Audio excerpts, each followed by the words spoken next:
All right, hi everybody. Today is September 6th, Wednesday, and we're talking about how we're going to assess the, excuse me, the scores for the rest of the semester. The first thing that we're covering today is the homework template, which I will put up on your webpage, on our Moodle page. And this is a guide only because obviously we're not going to be able to do every single thing on every single problem. But some of the elements that will help me separate your work from other work is the material in the margins of your engineering comp paper. And one of the things is here in the upper left-hand box, you'll see that the date that you put is the due date, and that's the due date for all of your homework. So in other words, you're going to be turning in next week, you're going to be turning in chapter 1 and 2. They will all have the same due date, which will either be the 13th or the 15th of September. That's to be decided. But they will all have the due date here. The course number, which of course is ES 2410, that's important in some instances. This semester, this is the only engineering science course I have. So the other course I'm teaching is a math course, so it's not as important. But sometimes, like if I have, sometimes I've had several of you in fluids and thermo and a few of you in surveying. So if I have you in 3 classes, having your name is important, but being able to put your homework with your class is also important, just in terms of my organization. And then the problem numbers, just once again for clarity. The sheet number, this has to do with the entire homework set, so all of your homework for chapter 1 and 2. And you may have 12 pages, so it'll be 1 out of 12, 2 out of 12, and so forth. Now, some of the important features here, if you can, draw a picture. In this class, you can almost always draw a picture. Then you state the theory, the assumptions, and the solution. Your answer is, this particular person who wrote this template really insisted upon double underlining. That's not that important to me. I like a double underline, but if you box it or remove it in some way from the other parts of the problem, because I want to see that answer just pop out in some way. The answer is also a number with the correct number of significant digits or close. I mean, if you have if your answer is 80.00469289 and all of your data only had 3 significant digits, I would like to see your answer written with 2, 3, or 4 significant digits. Just not, you can't take 80 times 80 and come out with 64,000.0000000. That is not a correct number. But in the ballpark of the correct number of significant digits and good units. Okay? So a number is not an answer. A number with units is an answer. Unless you're doing dimensional analysis, right? In fluids, in which case it's all about the numbers. All right, so, and then you don't necessarily have to start a new problem on a new page. However, you need to separate the problems in some way and clearly state that you're beginning a new problem. Okay? And if you need to continue a problem on a new page, that's fine. It doesn't have to be self-contained on one page. It just has to be in order and easy to find. All right, so continuing on with what happens next, I'm going to come over to the document cam. And there's no signal. Oh, that's lovely. Hang on a second. Hope it's easy. Please come on.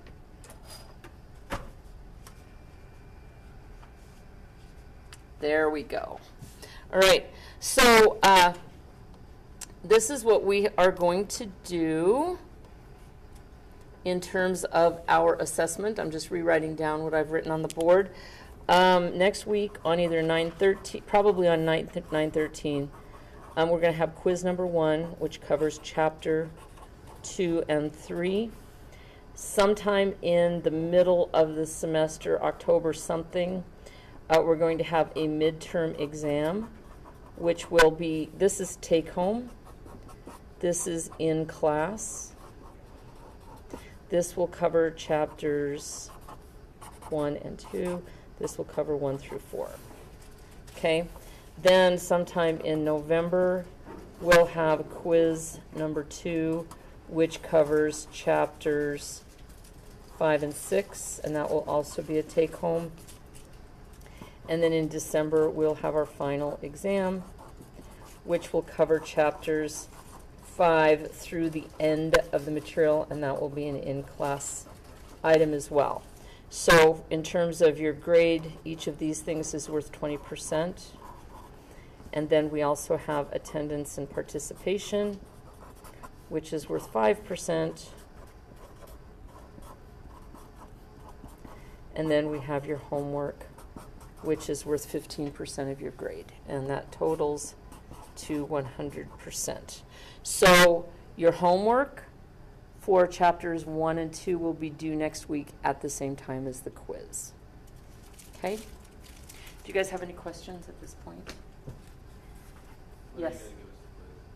I will give it to you at least a full class period in advance. So I'll try to give it to you Monday, but I'll for sure give it to you Wednesday. If I give it to you Wednesday, it will be due no earlier than Friday. And actually at 5 o'clock is fine. So, so I'll make sure that you have 48 hours at least with your quiz. Okay?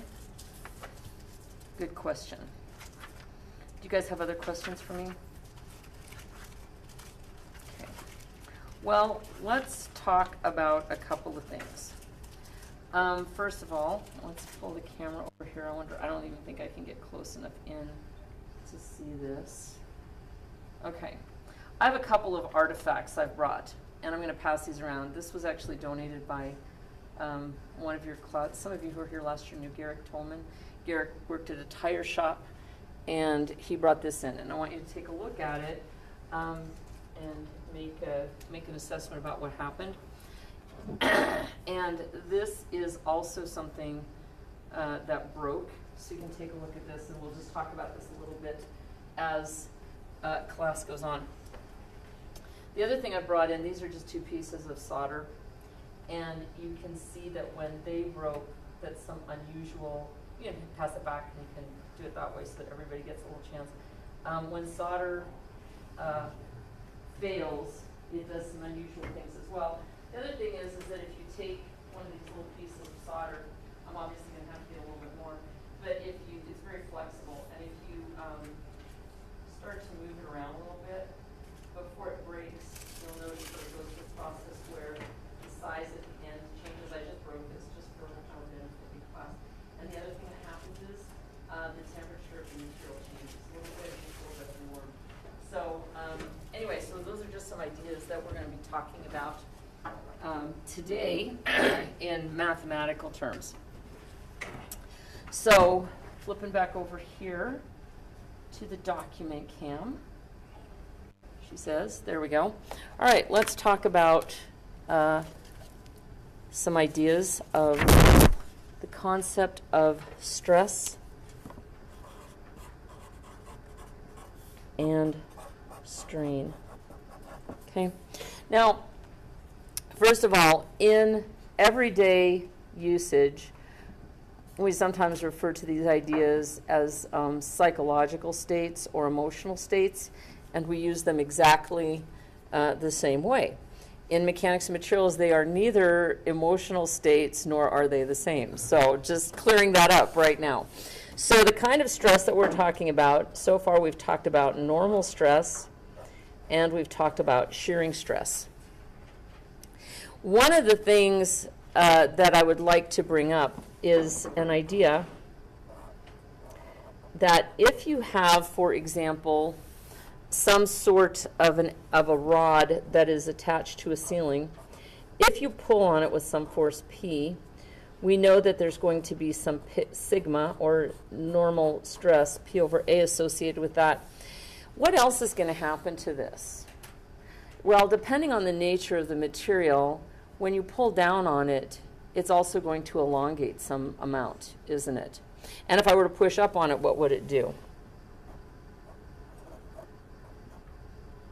If I were to push up on that rod, push it into the ceiling, would it shorten, do you think? Absolutely. It gets a little bit shorter. Well, that is called a deflection, which is designated by the Greek letter del. And that's just the change in length. Change in length due to sigma or a normal stress. Okay? So if we put it in tension, del will be positive. If we put it in compression, del will be negative. Now we also have changes or deflections that are not due to stress. For example, if you think about I'm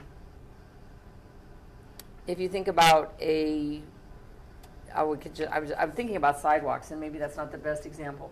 But have you ever noticed when people build sidewalks that they put joints in between? I mean, you don't just lay a huge pad of concrete for a sidewalk, for example. And why would that be, do you suppose? One of the reasons. Why do you suppose you put the joints in between pieces of sidewalk? Exactly, so it can move a little bit. There's some things that cause it to move, just like constant pressure and people walking on it. But another thing that causes it to move is temperature. So concrete tends to expand in temperature and contract in lower temperatures. So if you raise the temperature, there's an expansion, and if you lower the temperature, it contracts. Now, some of you who have been in engineering surveying may also remember that we have calculations if you use the steel tape, even though steel doesn't expand a great deal. If it gets very, very hot, it expands a little bit. And so your measurements can actually be off if you don't make a correction for that expansion. Or if it gets very, very cold, it will contract a little bit. So all of those are these ideas of del without sigma, but just the act of putting a load on a structural member will also increase its length if it's in tension, or decrease its length if it is in compression.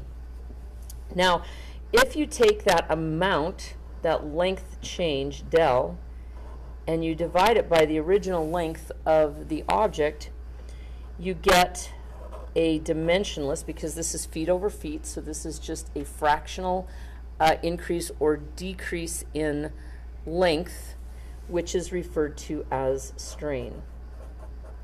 So del is deflection, and it has dimensions of length, whereas strain, epsilon, is strain, and it is dimensionless because you take a length and divide it by length. So feet over feet, or inches over inches, or meters over meter, or what have you. Okay, now it turns out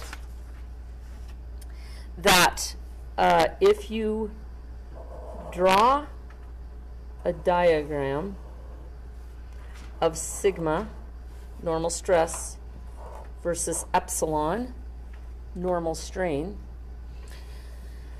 that for a normally behaving material, that when you have no stress, you'll have no strain, and that this relationship will increase in a linear fashion until some point. And this some point after which something will happen.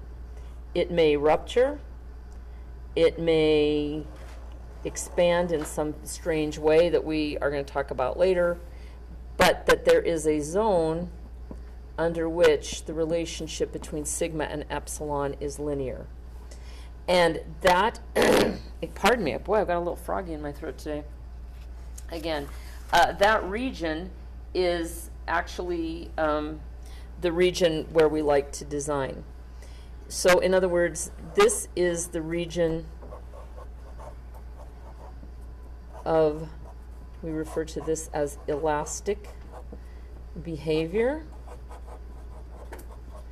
And depending on the nature of the material, after the elastic region has been exceeded, we may have a plastic region, or we may just have a rupture. In other words, the material may cease to exist at all, or it may change in some profound sense. Now, when I took that little piece of solder, and has everybody seen the solder?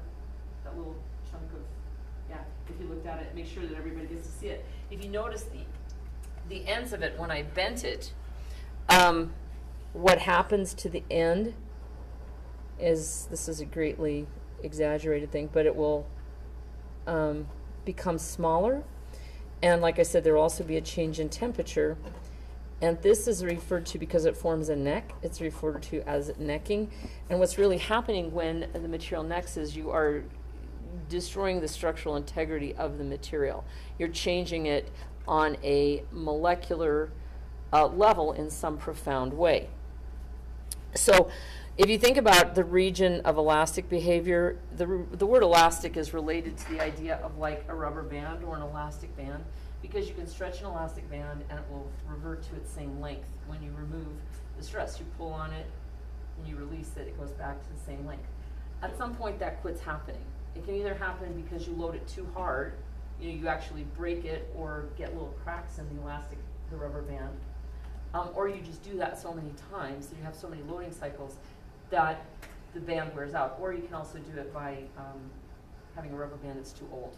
So if it's too old, being too old or having too many loading cycles, that repetition, those are referred to as creep, which just means that old materials are not as good as new materials, and that they won't behave as elastically for as long as a new material will. Or if you subject a new material to repeated loading cycles, that eventually it will degrade anyway. But so where we want to design in terms of engineering is in the elastic zone, because it's predictable and because that's where the material behaves in the manner that it was designed to behave. So what happens over here, there are some structures that are designed in the plastic region or beyond yield. Nothing obviously is designed beyond rupture, because once it's ruptured you don't have anything to design with. But you can design beyond yield in certain situations, but they're very, very specific. And in this class we're not going to talk about that. We're going to talk about this region and what happens, but in terms of design, our goal is to always stay in the elastic region. And in most static designs that's the case. Most times you do want to stay in the elastic region. Excuse me. All right, so what governs, let's talk about this. If you just think about a material, if you pull on it and it stretches and yields, or if you pull on it and it breaks immediately. A material that breaks very quickly without yielding in some manner that is observable is generally referred to as a brittle material. A material that responds by yielding first and then rupturing is referred to as a ductile material.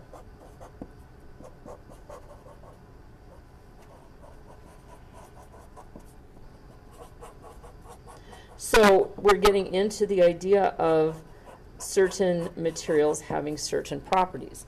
Now, you can look at one of the reasons that a lot of materials in this, a lot of, how do I put this?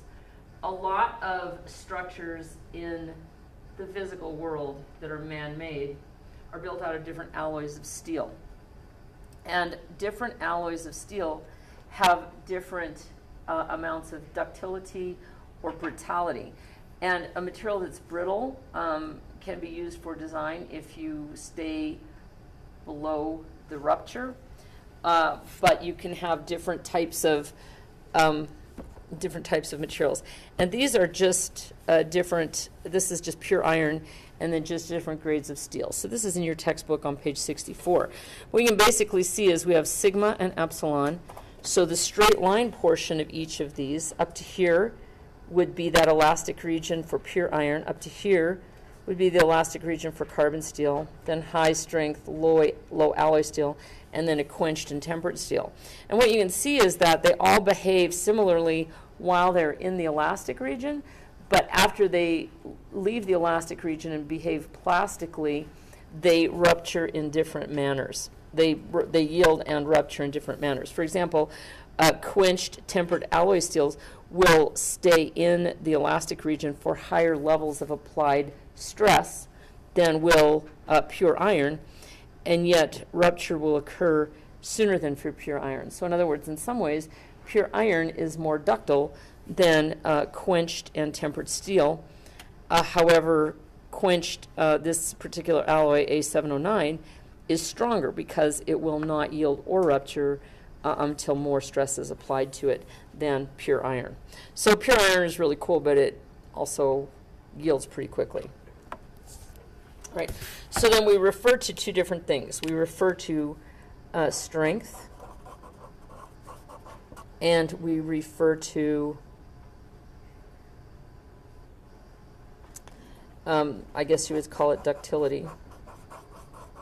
Now the other thing is that, as you can see from this, nothing is really purely ductile or purely brittle. It's a scale where things are more or less ductile or more or less brittle. So strength really refers to the maximum sigma prior to yield, and ductility kind of refers to the change in sigma versus epsilon behavior prior to rupture. So in a theoretical, purely brittle material, I'm on the screen, yeah. A pure brittle material, which is theoretical, or an ideal that we discuss, if you plotted sigma versus epsilon, you would have a straight line, and then it would break immediately without warning. Failure would occur immediately upon the addition of one minute additional amount of sigma. Epsilon, it would quit stretching, right, because this is basically referring to as stretching, and then it would just break. And a very ductile, I can't really say pure ductile, but a very ductile material, on the other hand, would do sort of look the same while it's in the elastic region, but then it would do all sorts of stuff before it eventually ruptures. And everything will eventually rupture. It just depends on where that happens and what the zone looks like before it happens. All right. Now, since we've sort of talked about this, since there is a straight line on any one of these curves, on the sigma epsilon curve, which is referred to, I don't want to make it appear that I'm only referring to brittle materials, so I'm going to redraw. Anytime we have a material and we draw a sigma epsilon diagram, and we have some sort of a yield, maybe or maybe not, prior to rupture, within the elastic region, we have a straight line, sigma epsilon, that goes through 0. And so what that means is that the slope of this curve is constant in the elastic region. Now, this does not tell us anything about strength to make this statement. For example, on the diagram that I just showed you, each one of these different materials has the same slope of that line, right, sigma over epsilon, but it's only valid for very, very different periods of or types of behavior, isn't it? For different combinations. In other words, this yields a lot sooner than this does, but the slope doesn't tell us where that yield occurs. It just says that while prior to yield or prior to rupture, that line is straight. So the slope is constant of any of these normally behaving materials in the elastic region. Because it goes through 0, it's delta y, which is sigma over sigma minus 0, over, since it goes through 0, epsilon minus 0, or just sigma over epsilon. Let me write that again. And that is assigned the letter E. And this is referred to as Young's modulus, or the modulus of elasticity. So once again, Young's modulus doesn't tell you anything about where yield or rupture occurs, and it doesn't tell you anything about how rupture or yield occurs. It just says that while you are in the elastic region, that relationship is a straight line, and so it can tell you a value of how stretchy the material is what it amounts to. Young's modulus, or the modulus of elasticity. Okay, so that gives us an idea of the stretchiness. In other words, if you think about epsilon as being a fractional change in length with response to an applied stress, the shallower this line is, the stretchier it is. So in other words, the less slope, smaller Young's modulus means stretchier material. Steeper slope, higher values of Young's modulus, or the modulus of elasticity, refer to less stretchy materials. So something like a rubber band, which stretches a great deal for a small applied sigma, would have a low slope, a low modulus of elasticity, and it would be very, very stretchy. Whereas something that requires a great deal of stress to pull a little bit of change, like steel, or maybe that bar that I put in front of you, you stretch it a great deal, put a lot of stress on it before it moves or changes its length at all, that would have a high modulus of elasticity, indicating that it is less stretchy than a rubber band. So by this picture, you can see a lot of things about it. The one thing you can't see, sorry, we're still in class. The one thing that you cannot see is where that occurs. Where does it quit being elastic? And the answer to that is we have to have some sort of an ultimate sigma, or we can also call it sigma y for yield, or we could call it sigma r or rupture, depending on what happens.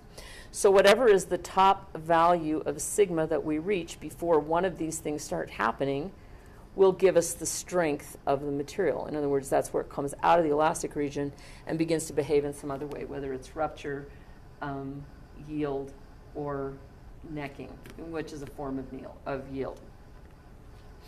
Okay, so this diagram, first of all, tells us a great deal about the behavior of material, doesn't it? It tells us what the modulus of elasticity is, in other words, how stretchy it is. Tells us what the ultimate or rupture or yield sigma is, which is the strength. And then by the shape of this curve, we can tell if it is a brittle material or a ductile material. And there are other things that we can see on this diagram. Pastor, Yes. would you mind putting up the definitions for strength and ductility? Yes.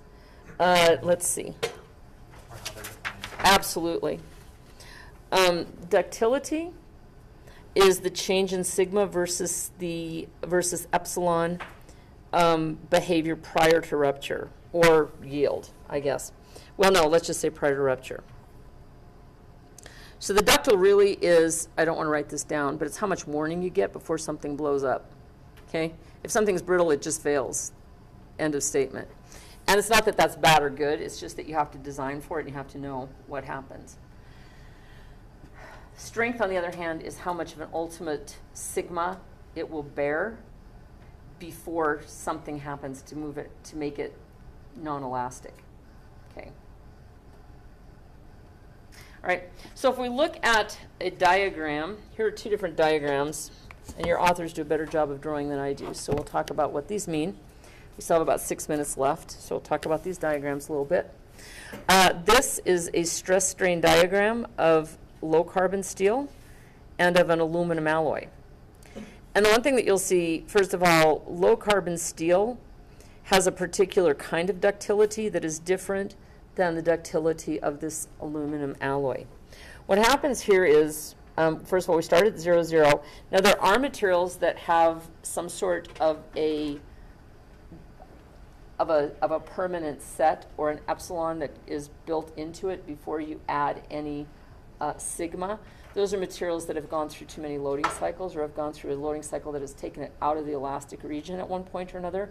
So we're just talking about materials that are kind of fresh and new here. We're not talking about like materials that were sitting out in a boneyard for 6 years. So for a new material, if you have low carbon steel, you can expect that initially, when you have yet to apply a sigma, you haven't applied a load to it yet, that there will be no epsilon. In other words, it will be of its original length. And then as you increase sigma, you will elongate that material to some point, which is called sigma yield, sigma y. Now, what happens here is we have another value. If you'll notice, this sort of dips up a little bit beyond sigma y, and what that represents is after it yields, there's something that continues. You have to, you continue to add a little bit of sigma, and you get a little bit more epsilon, but you've left the elastic region. So even though this looks nearly like it's a straight line, you've really had yield before you've reached that ultimate length. Okay, so there's a little bit of molecular change, or a little bit of structural change to the steel itself as you pull it a little bit more. And I would suggest that on that piece of solder that I gave you, and you can't really pull it. I don't really have a good grip, a good enough grip to pull it, but you can twist it or move it a little bit, and you'll feel that heat. That heat is actually an exothermic release of energy, where something's changing about the structure of the steel or the structure of the solder, and that's really what's happening here. But what happens then is, as the material goes into a classical yield, you actually can reduce the amount of sigma, and it will still continue to stretch, and it will stretch pretty significantly. Then what happens is, at some point, when you have another type of molecular change of that substance, you'll actually be able to increase sigma again, and the material is referred to as strain hardening, which sounds really good, but strain hardening really means something bad's going to happen really quick. It's going to fail relatively quickly. But when it refers to hardening, what it really means is that you can put more sigma on it. You get a significant amount of stretch. So if you look at it in the elastic region, see how little stretch we have? Just this tiny little amount from here to here. When we get into yield and strain hardening, you get an exorbitant, you get 1,000 times as much lengthening as you did in the original. And then what happens in the last phase is necking. That's where you get that neck we were talking about, where the ends actually get, the diameter actually gets smaller. And whenever something starts necking like that, rupture is imminent. And at that point, so this is where that neck, it doesn't show on this diagram, but you're actually getting a decrease in the diameter at the location of the imminent breakage, and then it will rupture. So we have sigma y, which is where it yields, sigma b, or I would call it sigma r, which is where it ruptures. And then in between you have some funky behavior. Oh, and this sigma u is sigma ultimate. That just means the maximum sigma that you can apply to it, regardless of what state the material is in. Now if we look at the aluminum alloy over here, you see we have the same kind of a thing where we have a sigma yield, only once it yields, we're out of the elastic region.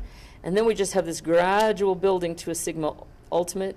And then what happens is that when we see our strain gauge, which we'll talk about in just a moment, reduce a little bit, that means that rupture is imminent at that point.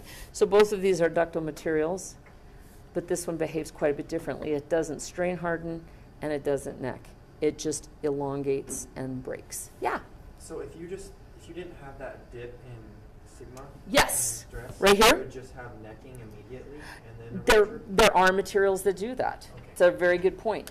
And all of that, you have to test that empirically in the lab, because, and then those are very, very well defined different materials. So it's a very, very good question.